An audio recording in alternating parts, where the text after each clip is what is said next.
The implementation of microchipping on knives to curb Uyghur crime, Uyghur knife crime in China raises significant legal and ethical concerns. And while it might have been effective a few years ago in seriously reducing crime rates, the approach is inherently prejudiced and racist, targeting a particular ethnic group in a particular region based on collective punishment rather than individual accountability. So there is evidence suggesting that microchipping knives has reduced incidents of knife crime in regions with high Uyghur populations. The ability to track the ownership and movement of knives likely deters potential offenders and aids in crime investigations. The policy disproportionately targeted Uyghurs, reflecting broader systemic discrimination against this minority group in China, and the Chinese government's policies towards Uyghurs, including mass surveillance, arbitrary detention, re-education camps, indicate a pattern of ethnic profiling and human rights abuses which must be soundly condemned.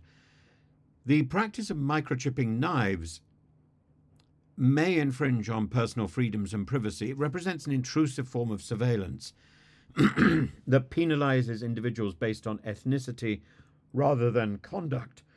And the approach risks criminalizing an entire community, fostering mistrust, exacerbating social divisions. But the technical ability to microchip knives is an interesting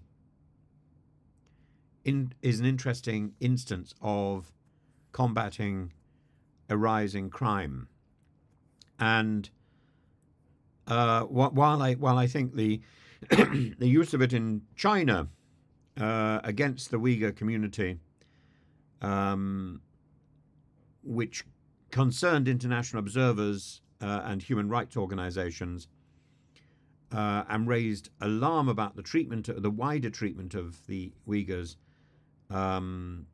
with some characterizing the microchipping of any form of knife in the family as part of the range of crimes against humanity. I think the idea of microchipping knives is not necessarily a bad one. And can it lead to a reduction in crime? I think almost certainly it can. Almost certainly.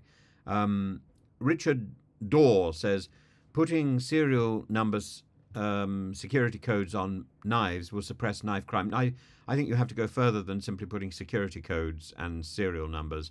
I think you have to microchip the knife. He says, really? Knives do not kill. People using knives do. Well, guns also do not kill. People using guns are the assailants. But we still have a record of which guns have been sold and to whom, or at least in principle we do. And we have systems about who we will sell guns to. And we should do the same thing with knives. Richard Dorr says, we're being gaslit to believe the incident is due to mental health issues, and I fully expect, with regard to the airport incident, to be similarly informed that the female police officer received her broken nose as a consequence of her unconscious bias and institutional racism. Just who is in control here? Good afternoon. Well, I agree. But the issues here must be extracted from the incidents.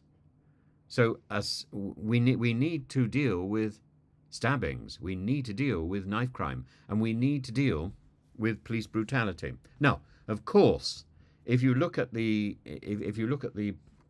situation in the wider context of the allegations about the person who was pinned down and was victimized by the policeman, that person looks extraordinarily shady. And what happened to the other people in the vicinity was horrific. The point is there has to be a standard of policing, and the policeman who kicked the victim falls below that standard. And whether the fellow who knifed the police, the army officer, was suffering from a mental health problem or not, we have to deal with the availability of weapons like knives, and we have to help people with mental health and help ourselves and secure ourselves, because people running into the street and knifing others is not something that needs to be encouraged or tolerated. So I know that I've read the comments, and I take notice of the comments, as also I take note of the comments about Israel and Gaza. And again there, it doesn't matter whether Netanyahu has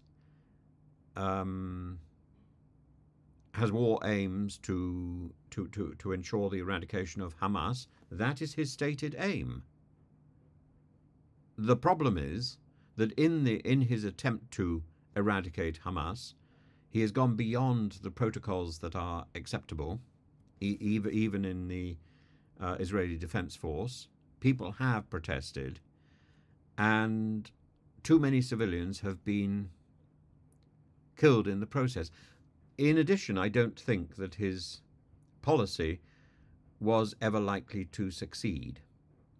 He is not in any way demonstrating an ability to release hostages.